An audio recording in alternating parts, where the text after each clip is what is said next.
I didn't move to East Texas for drama. I moved here for silence, for mornings that smell like rain and coffee, not lawsuits. But on my first week of retirement, a white envelope showed up in my mailbox, demanding $100,000 from an HOA that didn't even exist out here. That was the moment I knew. Someone was trying to steal my land on paper. I bought the place outright, 90 acres of peace, a few miles past the last gas station, where the asphalt gives up and the red dirt takes over. The kind of property you don't find online. You find it by talking to old men at diners. It took me 3 years of saving and 30 years of working to afford it. No mortgage, no fine print, just freedom. Or so I thought. The mailbox was still the old cast iron type, paint flaking, numbers half gone. That morning I walked down with my coffee, expecting bills or feed catalogs. And there it was, an envelope, pure white, bold red letters across the front. Urgent HOA notice. At first I laughed. Out here, there's no HOA, unless you count the coyotes. The nearest subdivision was miles away. But the letter was real enough. Heavy paper, embossed seal, a tone that reeked of authority. Dear property owner, it began, our records show that your parcel, Lot 217B, falls under the jurisdiction of Pine Hollow Estates Homeowners Association. Due to 30 years of unpaid dues, assessments, and penalties, your current balance is $140.97. Failure to remit payment may result in foreclosure or enforcement actions as outlined under association bylaws. I read it twice. Then once more, slower. The number didn't even make sense. I'd bought this land clean, cash on the barrel, from a ranching family that had owned it since the 1960s. I'd read every deed, every filing, no liens, no encumbrances, nothing. And yet, here it was. A ransom note, dressed up in legal stationery. The signature at the bottom read Karen Livingston, President. It was the kind of signature that curled at the end like a snake's tail. The tone between the lines was worse, polite, confident, entitled. I could almost hear her voice saying it. You must have made a mistake. We're just collecting what's fair. I took a sip of coffee that suddenly tasted burnt and bitter. Somewhere down the pasture, my 2 dogs barked at nothing, the way dogs do when they sense a storm before you do. I set the cup down and went back inside. Pulled the old rotary phone off the wall, the one I'd wired up just for nostalgia, and dialed the number listed on the letter. 3 rings, then a voice, sweet, syrupy, rehearsed. Thank you for calling Pine Hollow Estates HOA. Please leave a message for Karen or one of our board members. Have a blessed day. I hung up. Then I wrote my own letter. It was short, sharp, and notarized. I stated, in plain, irrefutable language, that my property was not, and had never been, under any HOA jurisdiction. I attached a copy of my title deed, parcel report, and a screenshot from the official county boundary map showing Pine Hollow Estates stopped 1.5 miles south of my fence line. I even cited the state property code for private landowners, just for seasoning. Then I mailed it certified with return receipt. By the time I dropped it off at the post office, the sky had turned the color of tarnished silver, and thunder was building over the hills. I remember thinking, that'll be the end of it. They'll see the paperwork, realize they screwed up, and leave me alone. But that's not how people like Karen Livingston operate. They don't retreat. They escalate. 3 days later, another envelope arrived. Thicker this time, and that's when I realized the first letter wasn't a mistake. It was a warning shot. I tore the thick envelope open right in there at the kitchen table. No return address this time, just a red stamp that said, Final Notice. Inside was a folded, color-printed map, fresh ink, crisp lines, the kind of fake authority that smells like toner and arrogance. At the top it read, Updated Boundary Plan, Pine Hollow Estates, adopted 2016. I spread it out flat beneath the yellow light. The bright red outline of their community now stretched well beyond the last subdivision road, crawling north across open pasture, all the way into my ranch, right through my fence line. According to this map, my land now belonged to them. I studied it for a long minute, letting that quiet fury settle in. They hadn't filed a lien. They hadn't even gone through the county. They'd just drawn a new border and hoped no one would notice. That's when I walked back to my study and spun the dial on my safe. Inside was a thick leather binder, the kind with metal rings that creak when you open it, filled with every document that mattered. The smell of old ink, carbon copy, and dust hit me like memory. This was my proof, my weapon. I laid it out on the table next to their fake map. Truth on one side, fiction on the other. And I thought to myself, you really picked the wrong man to lie to. I've spent my whole life reading what other people ignore, the fine print. When you spend 25 years chasing financial fraud, you learn that crooks hide in commas. They live in the white space between words. That's where they think the rules stop mattering. So when I bought this ranch, I didn't trust anyone's summary. I went back through 60 years of county records. Deeds, plat maps, mineral filings, every dusty microfilm that still existed. Those reels smelled like glue and age and somebody's long-forgotten cigarette smoke, but I read them all. 3 decades of maps, and everyone told the same story, same fences, same boundaries, same surveyor stamp.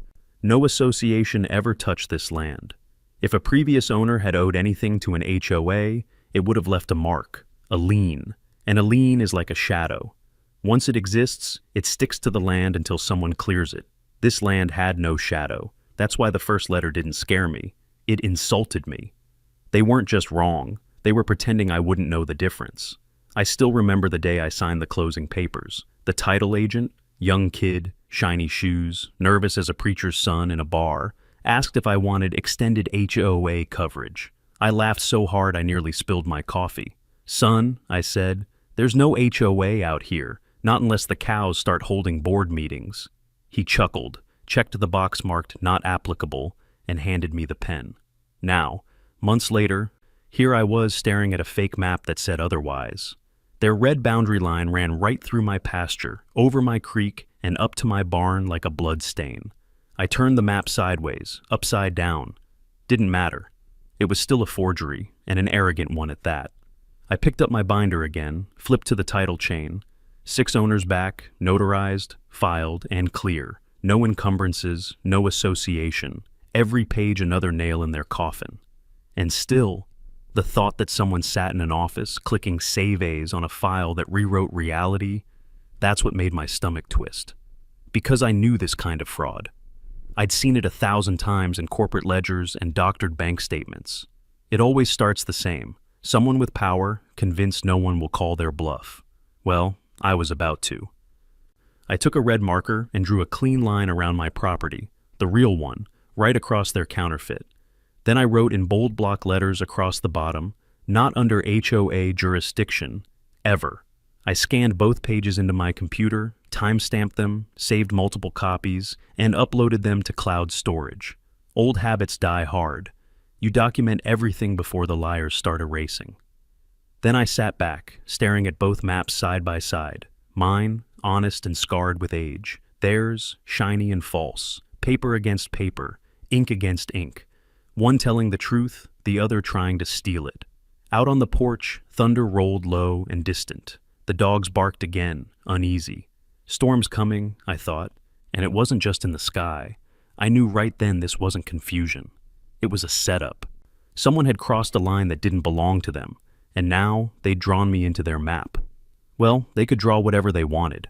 Lines on paper don't change the truth beneath the soil. But what they didn't know yet was that this time, the man they tried to bully with documents was better with paperwork than any of them. The next morning, I drove into town with that fake map riding shotgun beside me, folded neat, sitting there on the passenger seat like a smug liar. The paper still smelled like toner and deceit. I'd stared at it so long the night before, the colors were burned into my eyelids.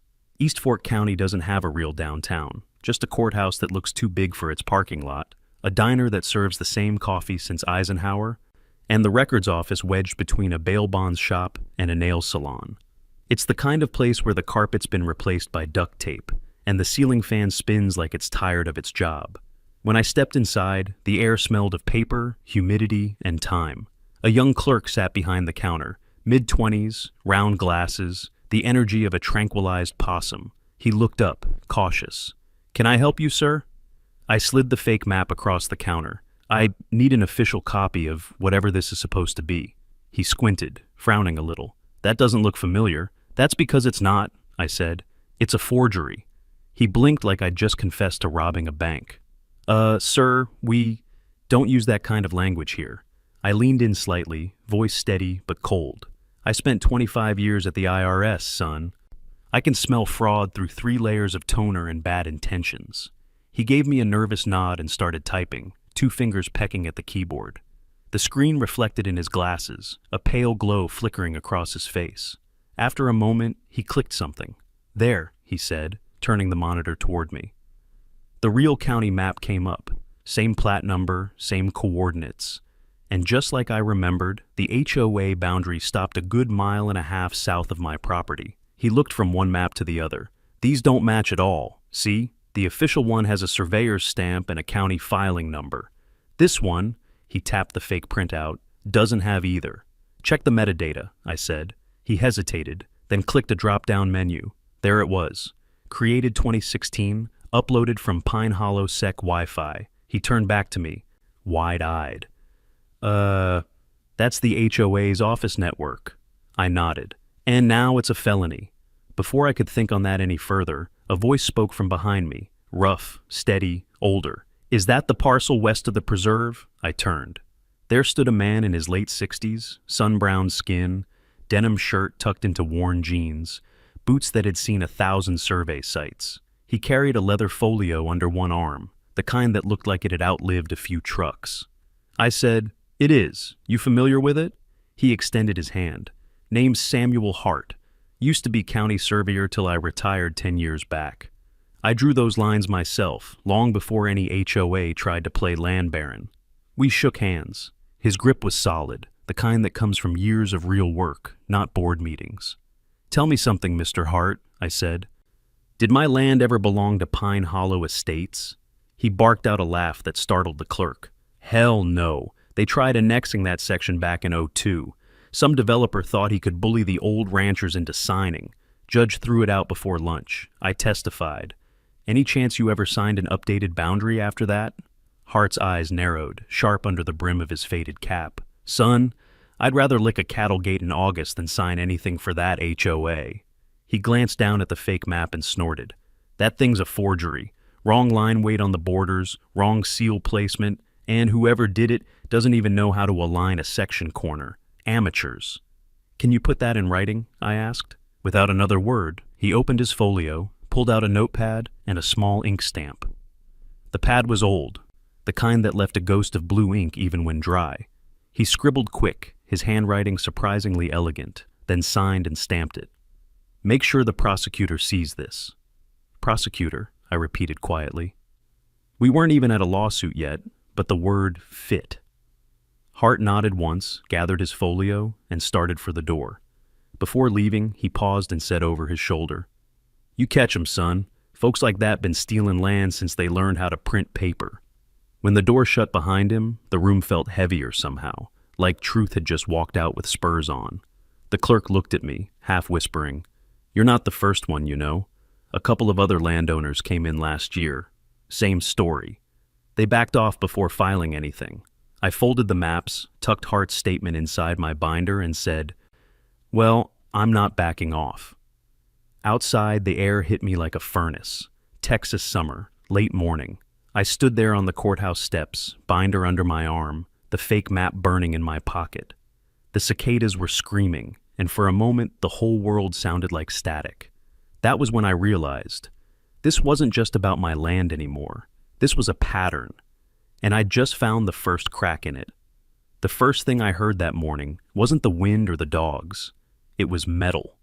A low, heavy clank, like someone setting a trap. When I stepped outside, the sun was just starting to crawl over the tree line. The air smelled of dew and iron. And right there, hanging across my front gate, was a brand new chain thick enough to stop a truck. A silver padlock the size of a grapefruit held it tight. Bolted into the post beside it, a shiny aluminum sign, property of Pine Hollow Estates, access restricted until debt resolved. I stood still for a long minute. The dogs barked, hackles up. I couldn't blame them. The message wasn't subtle. Pay or stay out. No phone call, no letter, just a damn chain on land I owned outright. I walked closer, running a hand over the metal, still warm from whoever installed it before sunrise. The padlock was new, hardware store fresh, plastic tag still half torn. They'd come out here in the dark, drilled holes, hung their sign, and driven off like thieves pretending to be landlords. I took a picture, then another. Evidence first. Always. Old habits die hard. Inside, I brewed coffee I didn't really want and called the sheriff's office. The dispatcher said she'd send someone out within the hour. I waited on the porch, binder beside me, camera still rolling. 45 minutes later, a tan Ford Explorer pulled up, dust cloud trailing behind it like Judgment Day. The badge on the door read East Fork County Sheriff's Office. The badge on the man read Deputy Allen. He stepped out slow, middle-aged, neatly trimmed mustache, mirrored sunglasses hiding everything else. His tone was practiced calm, the kind that usually means he's already decided you're the problem. "What seems to be the issue, sir?" I pointed at the gate. That's not theirs, that's mine. Somebody from Pine Hollow HOA came onto my land last night and locked it shut." He squinted at the sign, then back at me. "Are you sure this parcel isn't under their jurisdiction?" I almost laughed. "Deputy, I'm sure, and if you need proof, I've got it. Color copies, notarized, gift-wrapped." He hesitated. And that hesitation told me everything I needed to know. He knew them, maybe golfed with one of the board members, or maybe he'd just handled too many petty HOA complaints to see the difference anymore. "Well," he drawled, "they're claiming you're part of the association. Until the court says otherwise, I can't intervene in a civil dispute." "Civil?" I asked quietly. "They trespassed. They drilled into my post. They're blocking access to private property. That's not civil. That's criminal interference." He sighed, the kind of sigh that ends conversations. "I'm not removing that chain, Mr. Jarrett.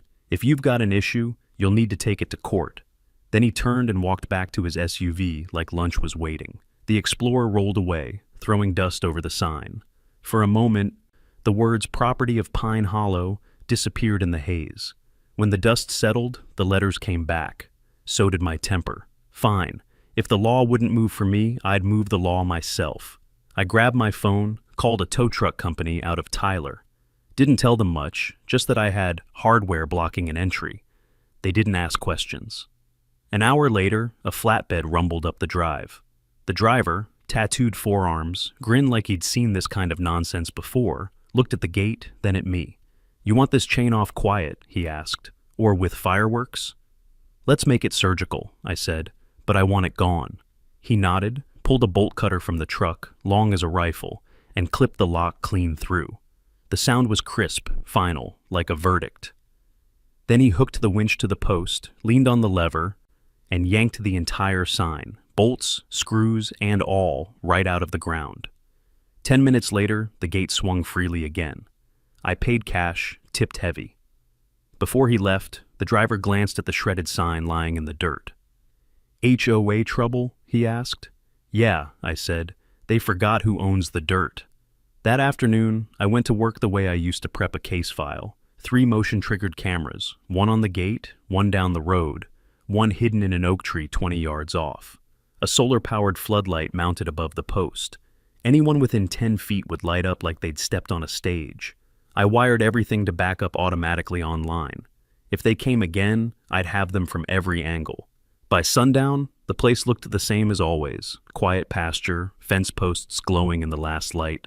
But something fundamental had shifted. My land had been marked, violated. The old peace was gone, replaced by a sense of readiness, like standing guard in your own house. Before nightfall, I filed a formal complaint with the county prosecutor's office. Photos, timestamps, coordinates, Hart's statement, the fake map, everything. If they wanted a case, I just handed it to them with a ribbon on top. Then I sat on the porch with the dogs, watching that new floodlight blink alive as the sun disappeared. For the first time in weeks, I didn't feel like prey. I felt like bait, and I was fine with that, because I knew she'd come back. And when she did, I wanted the cameras rolling. The first night after I set up those cameras, I slept like a soldier, light, half alert, the kind of sleep where every noise registers in your bones. The wind creaked the porch rail. A distant coyote howled, and sometime before dawn, one of the motion sensors pinged. A tiny chime from my phone, soft but sharp enough to cut through the dark. I didn't get up right away. Sometimes it's a raccoon, sometimes a deer nosing the fence. But when I checked the feed an hour later, the coffee went cold in my hand. There she was, Karen Livingston, 5:48 a.m. Yoga pants, windbreaker, flashlight in hand, marching right up to my front gate like she owned the world. The same gate she'd chained shut 2 nights before. The camera caught everything in clean, 1080p clarity. She stopped right where the chain used to hang, stared at the empty space for a few seconds. Then she looked straight at the camera, saw it, and gave it the finger. No words, just that. A slow, deliberate gesture that said, "I know you're watching, and I don't care." I paused the video right there, frame by frame, her face lit by the floodlight, eyes narrow, jaw tight. The expression of someone who's angry, not because they're right, but because they've been caught. I smiled, because that was the first moment she realized this wasn't going her way. I saved the clip, time-stamped it, backed it up in 3 different folders, and burned a copy to USB. Evidence, neat and tidy. Then I called the sheriff's office again, asked to speak to the evidence division. Different deputy this time, younger, polite, professional. He logged the footage, took my report, and gave me a case number. By then I thought maybe things would calm down. They'd seen I wasn't bluffing. They'd back off. But I was wrong. The next move wasn't a chain, or a sign, or a visit in the dark. It came in an envelope. The sound of tape ripping woke me up at 5 in the morning. Not loud, but wrong. The kind of sound that doesn't belong in the middle of nowhere. I grabbed my flashlight and the 9mm I kept by the bed, and stepped barefoot onto the porch. The air was thick and wet. The kind of fog that eats distance. I couldn't see the gate, just the faint shimmer of the floodlight through the mist. Then I heard it.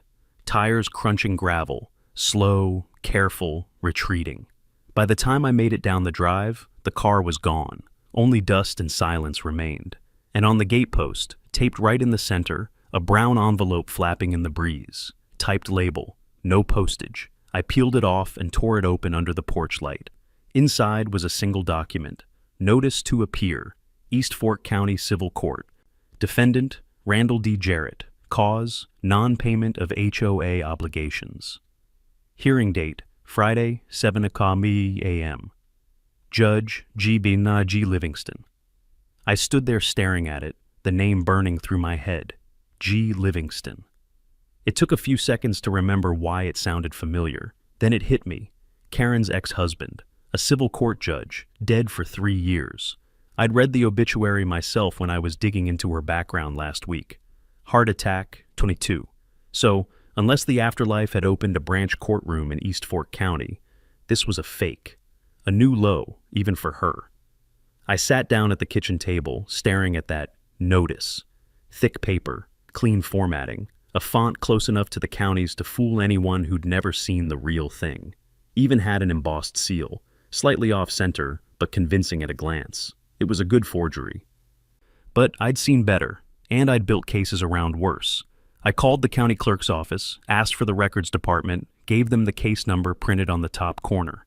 The woman on the phone checked, clicked, and said, "Sir, that number doesn't correspond to any active or archived case in our system. Can you tell me who Judge G. Livingston is currently assigned to?" A pause, then softly, "Sir, Judge Livingston passed away 3 years ago." "Yeah," I said. "That's what I thought." I hung up and started laughing, not out of humor. It was the kind of laugh that comes when disbelief runs out of road and anger takes the wheel. Because now it wasn't just trespassing. It wasn't just fraud. It was impersonation of a dead judge, and that, in Texas, is criminal forgery. I slipped the document into a zip bag, along with the envelope and tape, and drove straight to the sheriff's department. The evidence officer took it from me with latex gloves, logged it, and promised a forensic report within a few days. When it came back, it told me everything I already knew, but with proof. Fingerprints, Karen Livingston. Inkjet pattern, Canon model registered to Pine Hollow HOA office. Paper type, identical to stock purchased by the same office 6 months ago. They might as well have signed it in blood. I compiled everything. The video of her at the gate, the forgery analysis, the fake map, Hart's notarized statement, and the boundary records from the county. It was enough to fill a binder, Exhibit B through Z.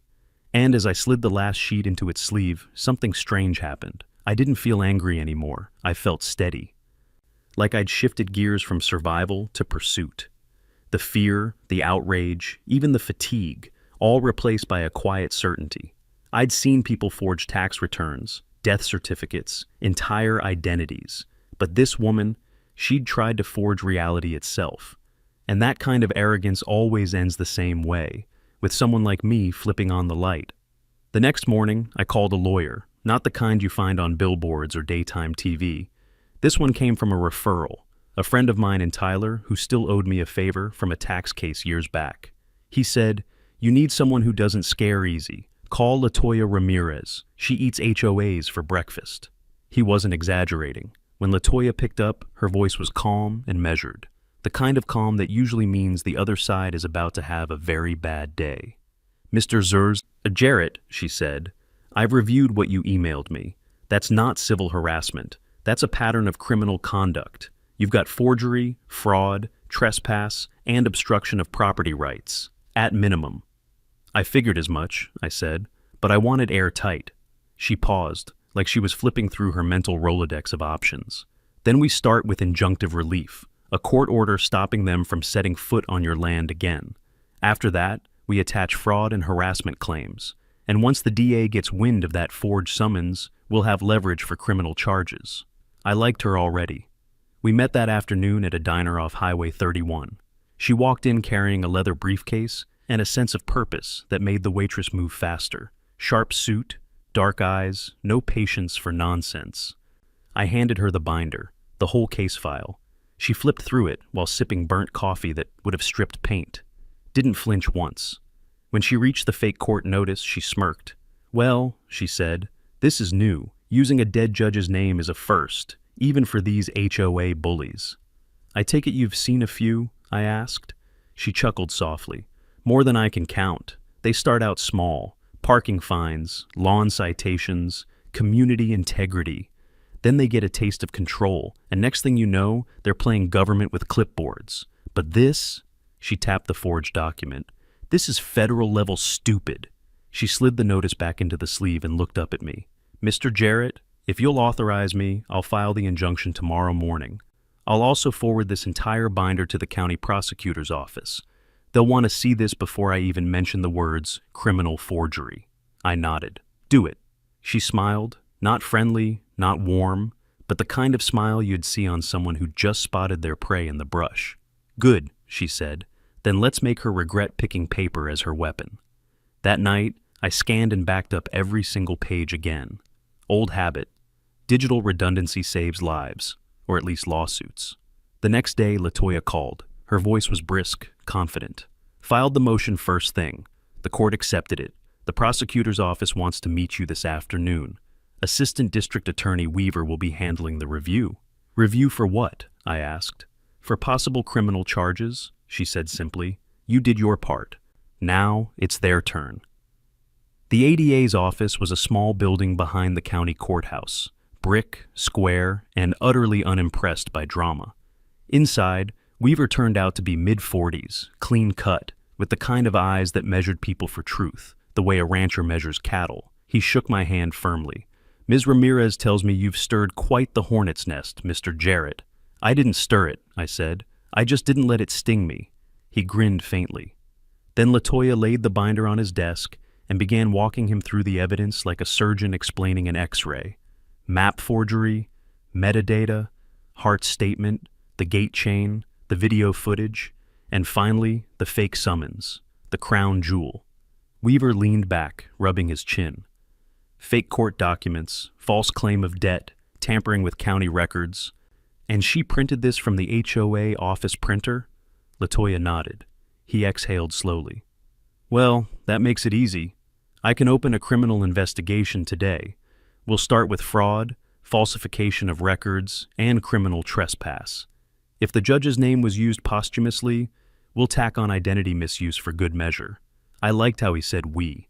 Sounded like the law was finally in the truck with me.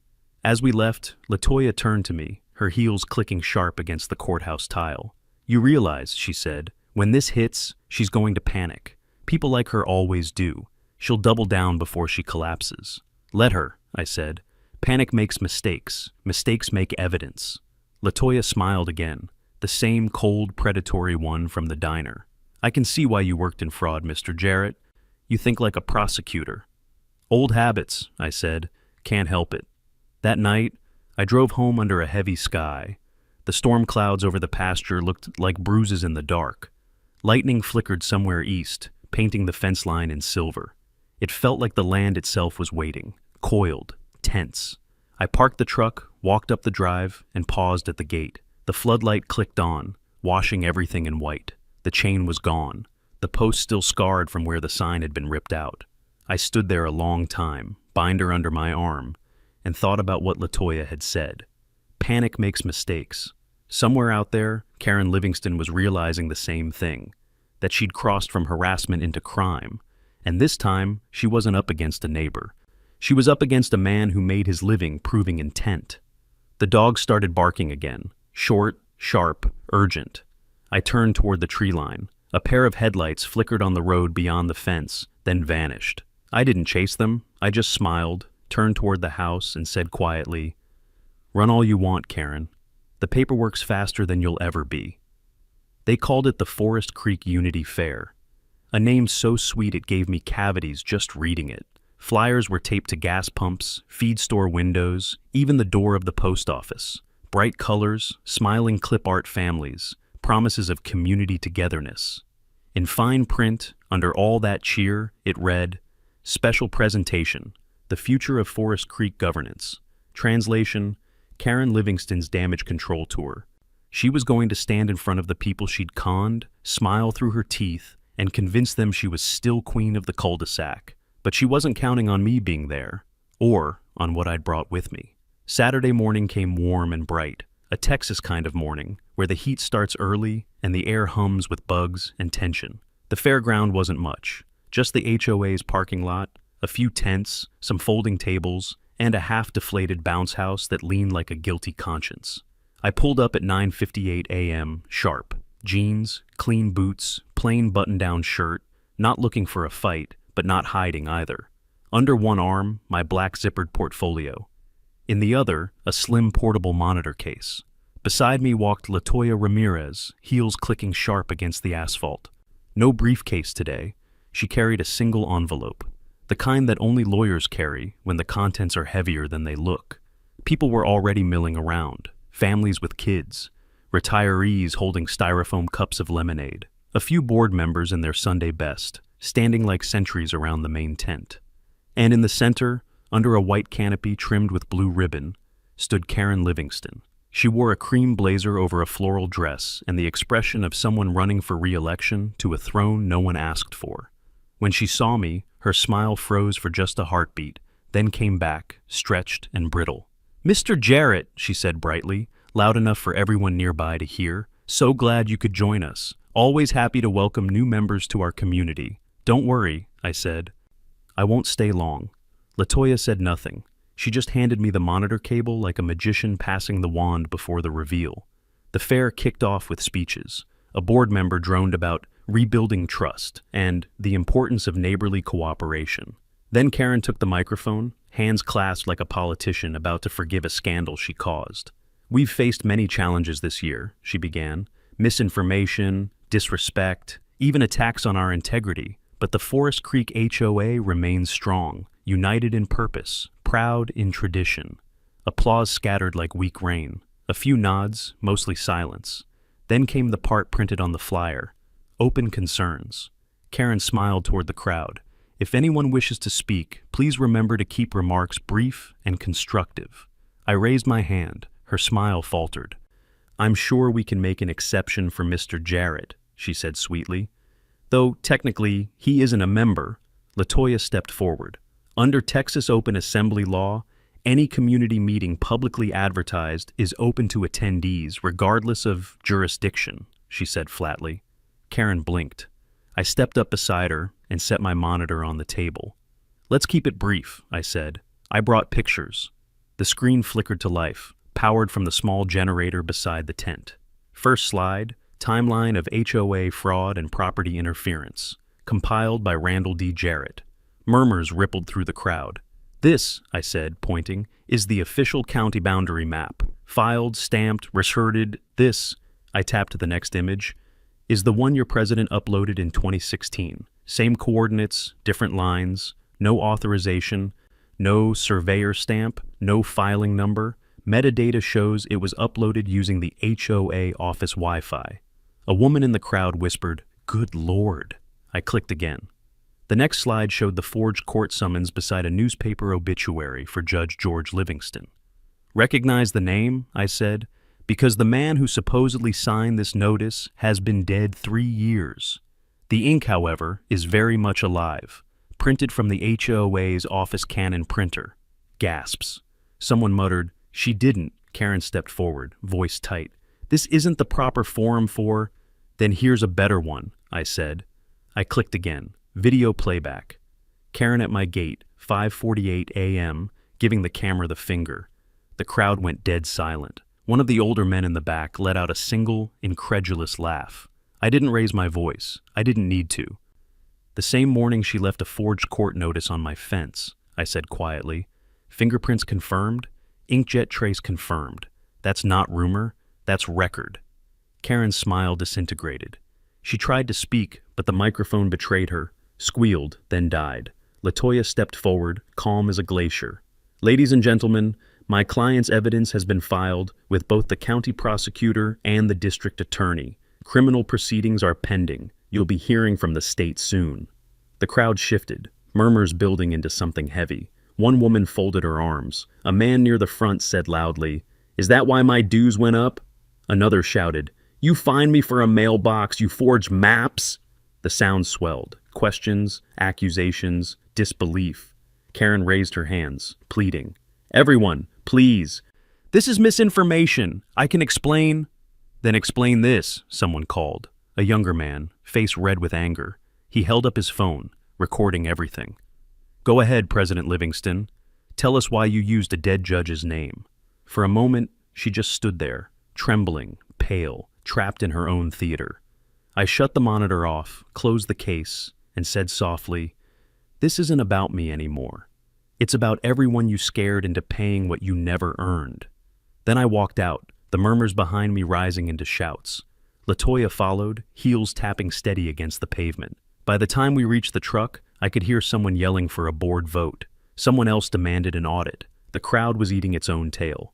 Latoya slid into the passenger seat, exhaled slowly. "Well," she said, "that escalated faster than I expected." I smiled, watching people swarm the tent behind us. "Karen wanted unity," I said. "Looks like she got it, just not the kind she planned." The board called a special meeting the following Thursday. 6 p.m. sharp, same community center as always. Beige walls, folding chairs, and the faint smell of old coffee and denial. After the disaster at the fair, Karen needed a stage to prove she still had control. I came to watch it burn. The sun was going down when I pulled into the lot.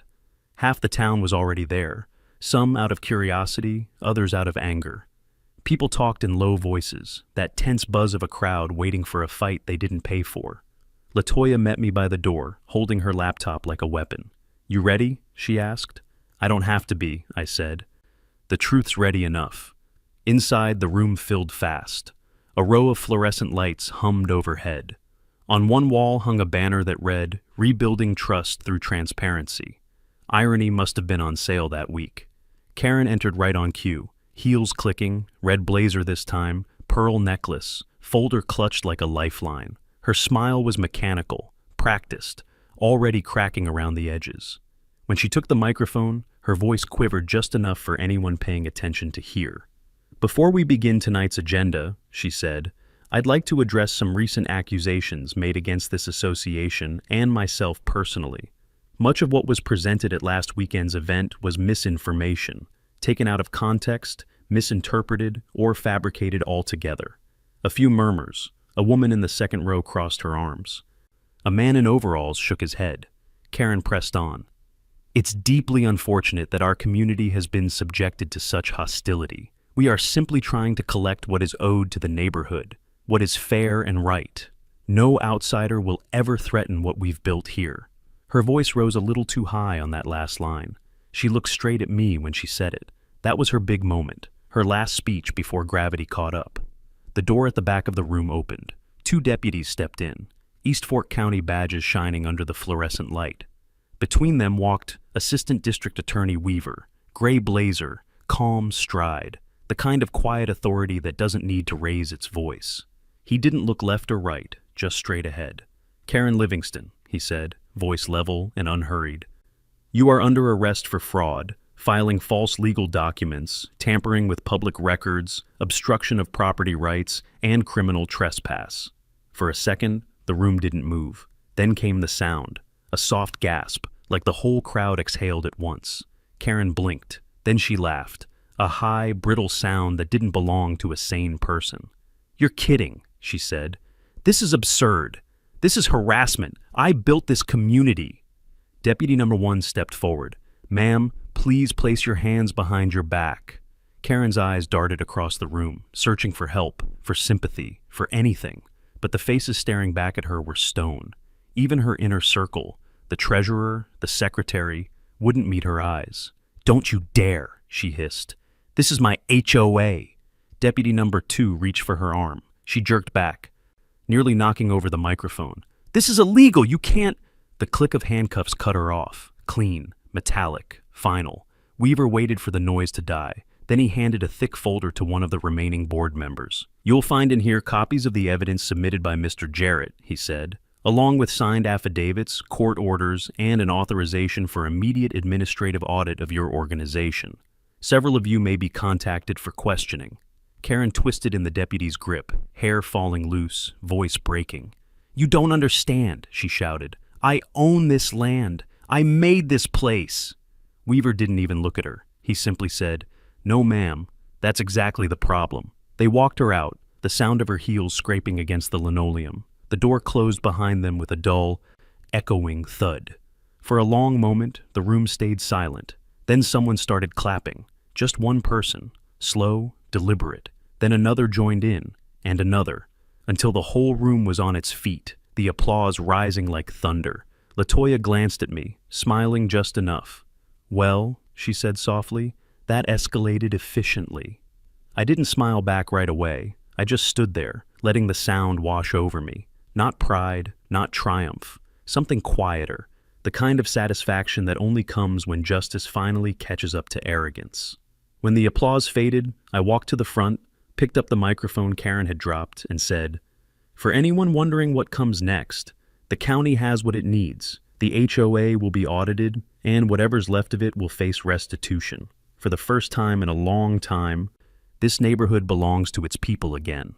No applause this time, just quiet nods, tired faces, a sense of something ending, the kind of peace that follows a long storm. As we stepped outside, the air was cool and still.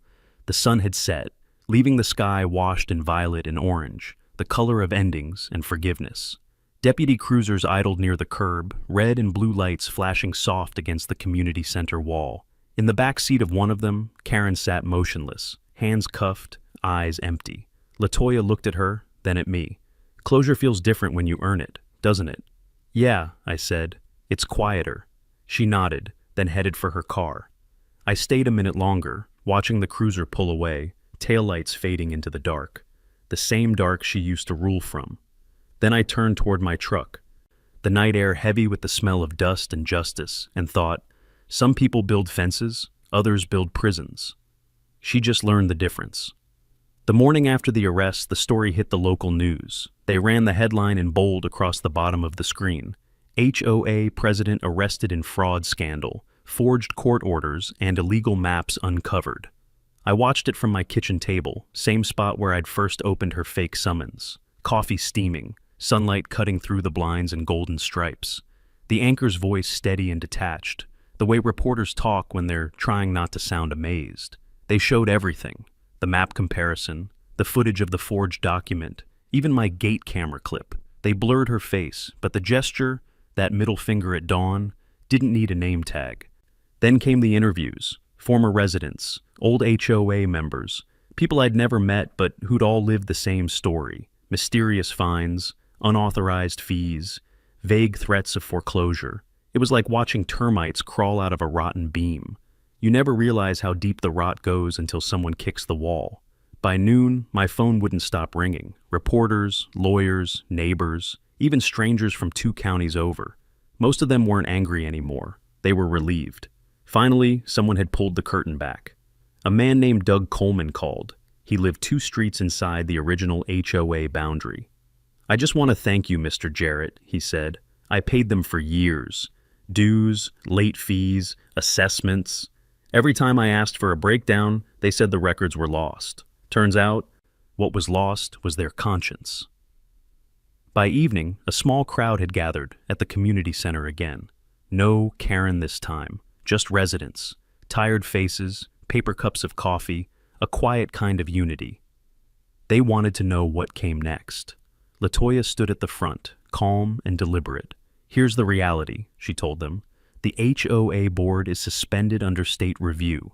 The prosecutor's office is handling the criminal side, but civil restitution, getting your money back, clearing fraudulent liens, that's going to take time, and that's where we come in."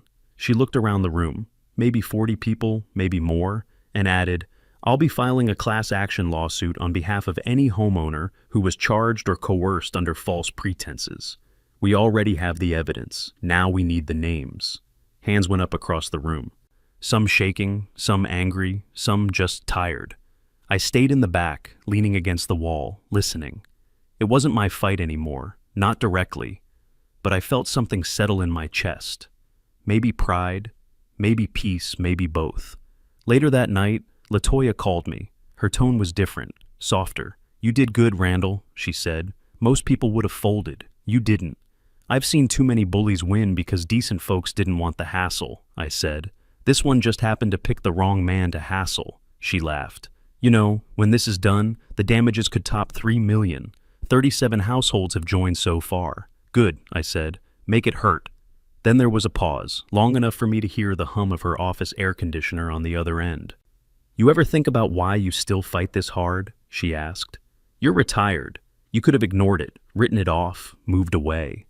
I looked out across my pasture, the moon silver on the grass, the dog sleeping by the steps. "Because," I said quietly, "you let one bully take your gate, and the next one will take your road, and the one after that will take your name off the map."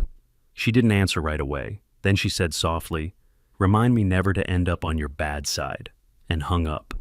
The next few weeks felt strange, quiet but not empty. The kind of quiet that comes after a storm, when the air still smells like rain and ash. Neighbors I'd never spoken to started waving as they drove by. Someone left a basket of biscuits on my porch with a note, "Thanks for standing up." Even the sheriff's department seemed to have learned humility. Deputy Allen drove by one morning, slowed down, tipped his hat, and kept going. Didn't say a word. Didn't need to. Karen's mugshot made the papers 2 days later. Her eyes were flat, expressions somewhere between rage and disbelief. She'd been denied bail on account of tampering with public records. I read the article once, folded it, and slid it into the binder with everything else. Exhibit Z, now complete. A week after that, LaToya sent me an email titled Update. It contained one sentence. "The court has accepted our class filing, case number C1149, Civil Division." Below it was a list of names, 37 plaintiffs, people who had lived under her rule for years, finally standing together. Their claims totaled just over $3 million. I leaned back in my chair, looking at the screen, and smiled. Not because of the money, because of what it meant. A reckoning that would outlive her mugshot. That night, I sat on the porch again. Same place, same quiet. The floodlight at the gate glowed steady, no longer a warning, just light. Somewhere in the distance I could hear laughter. Neighbors, maybe, free of the weight they didn't know they were carrying. I thought about everything that had happened. The letters, the chains, the fake maps, the forged court order, all the lies dressed up as authority. And I realized something. Karen hadn't just built an HOA. She'd built a system of fear. One signature, one fine, one fake rule at a time, and all it took to end it was someone willing to say no. I closed my eyes and listened to the crickets. Somewhere in the back of my mind, I could still hear Hart's gravelly voice. Folks like that been stealing land since they learned how to print paper. He was right, but paper cuts both ways. And for the first time in a long time, East Fork County felt honest again. 6 months passed before the final hearing. By then, the world had moved on. But around Forest Creek, the echoes still lingered. empty mailboxes where HOA notices used to pile up, fences with fresh paint but no fear behind them. The air felt lighter. Even the cicadas seemed less angry. The courtroom that day was small, oak benches polished by generations of restless hands, flags faded from sunlight. I sat in the second row beside LaToya, watching people file in. The 37 plaintiffs she represented, each one carrying their own quiet history with that HOA. Some looked nervous, some looked determined, all of them looked free. At the front sat Judge Cardenas, sharp eyes behind half-moon glasses, hair white as fence dust, posture straight as a plumb line. She didn't say much when the session began, just nodded to the clerk and said, "Let's get to it." LaToya stood, calm as always. "Your Honor," she began, "we're here on behalf of 37 homeowners subjected to fraud, coercion, and illegal assessments under the organization known as Forest Creek Estates Homeowners Association. We seek dissolution of said entity, restitution of unlawfully collected funds, and personal liability for its acting officers." She handed over the binder, the same one that had followed me from my kitchen table to the sheriff's office and beyond. I swear the thing had grown heavier, like truth itself had weight. The defense table was mostly empty. Only one of Karen's former board members showed up, pale, sweating, eyes down. The rest had resigned, vanished, or fled the state. Karen herself was absent, awaiting sentencing in county jail. Judge Cardenas opened the binder, flipped through the exhibits slowly. The maps, the forged summons, the metadata, Hart's statement. She didn't ask for explanation. She didn't need one. Every page told its own story. Finally, she set the papers down and folded her hands. "I've reviewed the evidence thoroughly," she said. "This court finds that the entity known as Forest Creek Estates HOA acted with gross misconduct and fraudulent intent. Its incorporation charter is hereby revoked. Its accounts are frozen pending distribution. All property, vehicles, and assets held under its name are to be liquidated and used to repay affected residents in full." The gavel came down once, solid, final, no theatrics, just the clean sound of justice being filed and stamped. Outside, the air felt brand new. Neighbors stood together on the courthouse steps, shaking hands, hugging, laughing, the kind of laughter that's half joy, half disbelief. LaToya looked exhausted but radiant, like a general after a long campaign. $3.1 million, she said, flipping through her notes. Every cent accounted for, refunds, damages, attorney fees, and the state's keeping the rest for fraud restitution. "Not bad," I said. "Could almost make a man believe in the system again." She smiled faintly. "Don't go soft on me now, Randall." "I won't," I said, "but I might buy something." 2 months later, there was an auction, the official liquidation of Forest Creek assets, trucks, furniture, office supplies, even the HOA van Karen had bought for herself under community transport budget. But the prize of the day was the old office building, a single-story stucco box with sun-bleached paint and bad history baked into the drywall. I showed up with cash in hand. When the auctioneer called for bids, no one wanted it, not after everything that had happened. I raised my paddle once, no one countered. "Sold," the man said. Just like that. The place looked smaller than I remembered, one desk still sitting where Karen's empire had ruled, a faded Integrity First banner drooping behind it. The silence was perfect. I gutted it down to the studs, painted the walls a soft sage green, hung wide windows that opened to the sound of the wind, not control. And 3 months later, I opened the doors again, under a new name, the Jarrett Center for Rural Property Rights.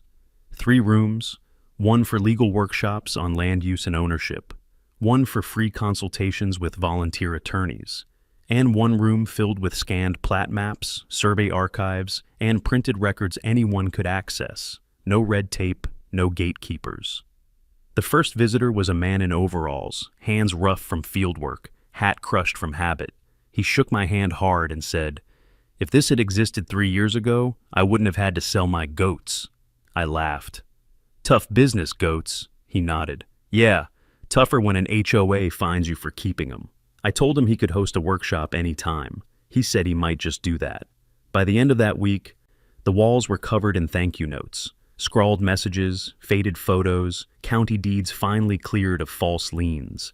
The place had a heartbeat now, not bureaucracy, community. One afternoon, I stepped outside with a cup of real lemonade, not the powdered kind the HOA used to serve at their fake events. The metal plaque by the door gleamed in the sunlight. This land is not ruled by fear, fake maps, or forged threats. This land is free. I stood there a while, listening to the wind through the oaks. For the first time since I'd moved here, it didn't feel like I was defending something. It felt like I was keeping it alive. Sometimes, when the sun goes down and the light hits the gate just right, I still see the reflection of that old chain, the one they used to lock me out of my own land. And every time I see it, I remember what my father used to say. A man's boundaries are only as strong as his backbone. I think about that a lot now, and I figure the same goes for a country. The first year after the verdict was quiet, not silent, just the kind of quiet that means peace has finally unpacked its bags and decided to stay a while. The phone stopped ringing. No more notices, no more threats, no more envelopes marked urgent. The only mail I got now were thank you cards, and a few flyers for farm equipment auctions. I liked it that way. The Jarrett Center for Rural Property Rights settled into a rhythm. Mondays were for open hours. Farmers, ranchers, widows with land deeds folded like family Bibles. Wednesdays, we held workshops on how to read county plats and spot fraudulent filings. Fridays, the local high school sent volunteers to digitize old maps. The smell of coffee and paper filled the air like something holy. Every time I walked through the door, I felt like I'd built a church for the one thing that never lies: documentation. Beth ran the front desk now, young, sharp, polite, the kind of person who could disarm a room with patience. She'd grown up in Forest Creek, used to be fined for putting up Halloween decorations before October. Now she was the one helping people take back what was rightfully theirs. One afternoon in early spring, I looked out the window and saw 3 trucks parked out front, dusty Chevys and an old Ford, all with homemade signs in the back that said things like "Property rights matter" and "No HOA beyond this point." A group of neighbors had gathered under the oak tree by the signpost, sharing lemonade and laughter. I stepped outside, and one of them waved me over. "Mr. Jarrett," he said, "we were just talking about you." That's usually how trouble starts, but he was smiling. "We were thinking," he continued, "about forming a co-op, not an HOA, nothing with rules or dues, just neighbors helping neighbors, fixing fences, checking wells, watching out for one another. You think that's a good idea?" I smiled. It's the best idea there is, so long as no one gets a title like president. They all laughed, and someone handed me a cup of lemonade. Cold, sweet, with a slice of real lemon floating on top. Not powdered, not processed, just honest. By midsummer, the center had visitors from as far as Oklahoma and Arkansas. People heard about it online, in small papers, through word of mouth. They came to learn how to protect their property, to read deeds and maps, to understand that land isn't just soil, it's identity. A quiet kind of movement started growing, one built on self-reliance and truth. Sometimes I'd watch them from the porch, farmers in boots, veterans with caps that read Korea or Vietnam, young couples with babies on their hips, all walking through those doors, leaving a little stronger than they came in. I never charged a dime, didn't need to. What I got back was worth more than any fee. One evening, Beth called out from her desk. "Mr. Jarrett, there's a young man here to see you." I looked up from the ledger. He was maybe 20, tall, nervous, carried a folder like it was heavier than it should be. "Sir," he said, "my dad told me to come here. Our land's been in the family since '54, but some developers claiming part of it belongs to a green zone expansion." He hesitated. "I don't even know where to start." I smiled, motioned him toward the big map table. "You start right here," I said. Then I handed him a magnifying glass and a pen. "Let's read the land together." We spent 2 hours tracing lines, comparing survey marks, matching deeds to coordinates. By the time he left, he knew more about his property than most county clerks. As he walked out, he turned and said, "My granddad would have liked you, sir. Said the world used to have more men like this." I told him, "The world still does. They just need to be reminded." That night, after everyone left, I sat alone in the center. The sun had gone down, but the windows still glowed gold from the streetlight. On the wall hung the metal plaque I'd had made the week we opened. It read, This land is not ruled by fear, fake maps, or forged threats. This land is free. I ran my hand along the words, feeling the cool metal under my fingers. Sometimes I wondered if all of this, the fight, the letters, the courtroom battles, had been worth it. Then I'd look at that plaque and remember, it wasn't just about one ranch or one man.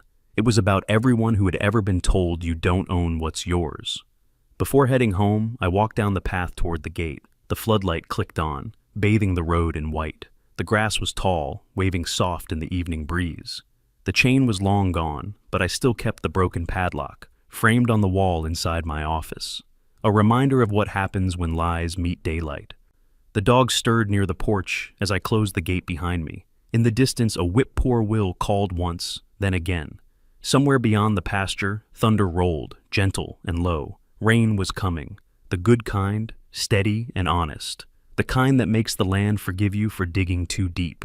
I took a deep breath and smiled, because for the first time in a long time, this place didn't feel like a battlefield anymore. It felt like home. Time doesn't move fast out here. It just changes direction when you're not looking. It's been 5 years since the courthouse gavel came down. 5 years since the day fear left this soil. The Jarrett Center still stands. Green paint a little faded now, sign creaking soft in the wind. The coffee's weaker, the chair's older, but the purpose hasn't aged a bit. Beth runs the place full-time these days, doesn't need me to hover. She's sharper than I ever was, knows the law, the land, and the people. Half the county calls her before they call their lawyer. She keeps the same plaque by the door. This land is not ruled by fear, fake maps, or forged threats. This land is free.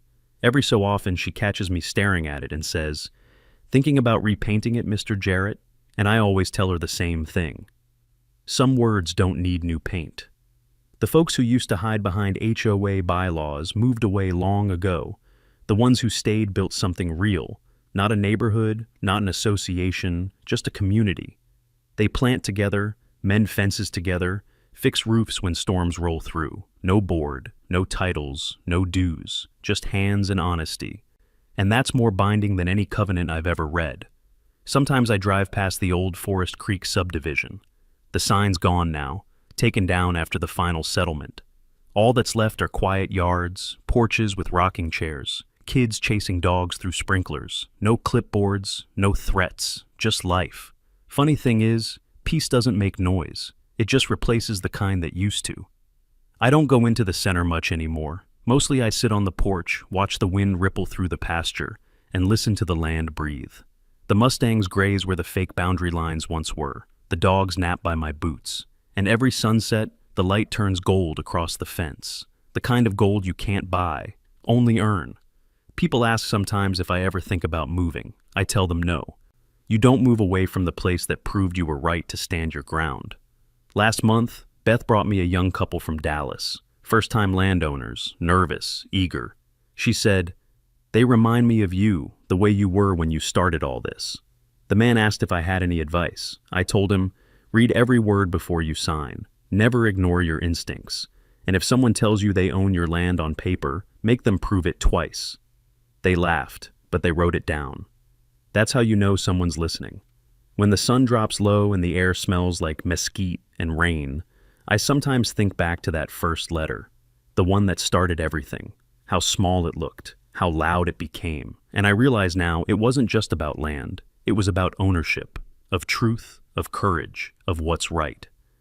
This country's built on boundaries, but the real ones, the ones that matter, live inside a man, where he decides to draw his line and how far he's willing to defend it. So, if you ever find yourself standing on your porch, holding a letter that doesn't feel right, don't ignore it. Don't let fear sign for you. The land remembers who stood up for it, and sometimes, if you listen close enough, you can still hear it thanking you in the wind.